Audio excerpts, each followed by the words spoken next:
It's a very comprehensive look at procedurally what the Liberal Party needs to do, for example, with having clear timelines for picking candidates and better candidate vetting.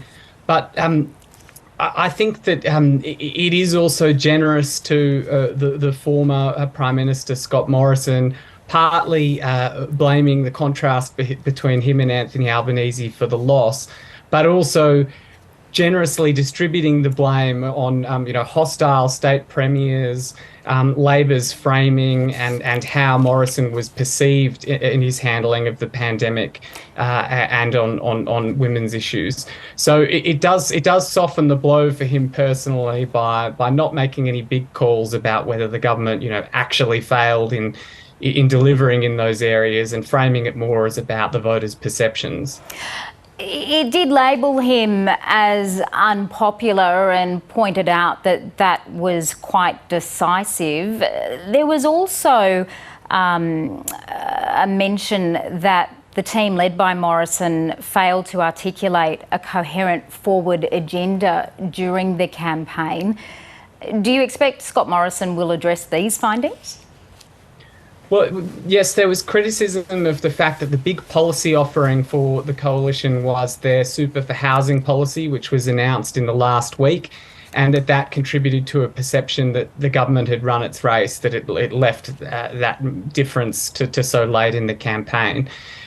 So I'm not sure whether we expect Scott Morrison personally to respond to this. He hasn't shown a lot of contrition in his handling of other aspects of his prime ministership. In his discussion of his multiple ministries scandal, he talked about the very good handling of the pandemic. So I'm not sure he would accept that there was any real problems with the government's handling, and that's why I think the review tries to blame perceptions rather than reality.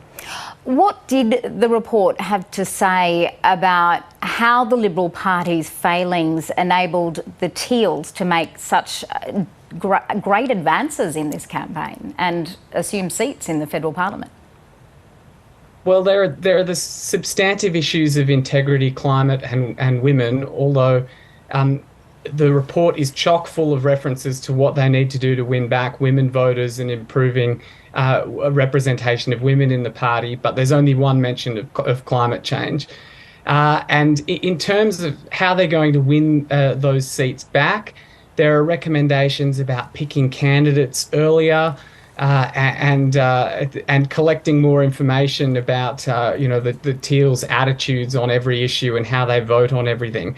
So I think what they're preparing for is an extremely localised campaign to look at the record of each of those MPs when the next election rolls around, and to look for candidates that are going to better represent those areas. I mean, the reason that you have, Zali Steggall entering Parliament in 2019 and the 6 Teal MPs that were successful in Liberal heartland seats in 2022 is when the party allows a big disconnect between the values of voters on the ground and the values of the Liberal candidate. The Teals were able to exploit that at this election, and the Liberals need to try and close that gap by finding candidates that better represent those areas at the next election. Is the party going to find that difficult, considering that it's been losing its membership base now for some decades?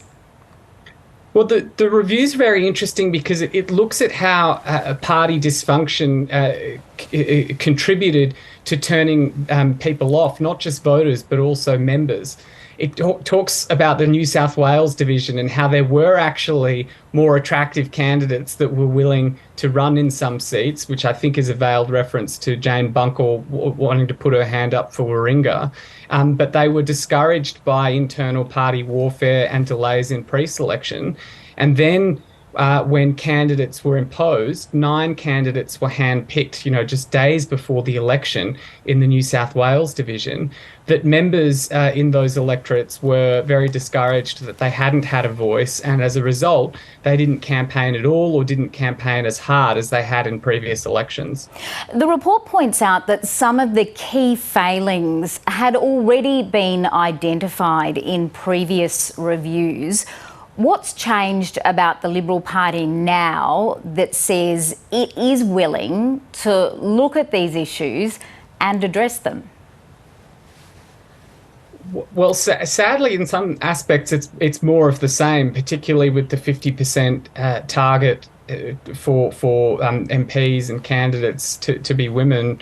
Um, that was the aim of the New South Wales Party before the last election, and yet the party went backwards. So I think there are some good intentions, but in many respects, it's how they're implemented, and the history, particularly on gender representation in the party recently, has been poor.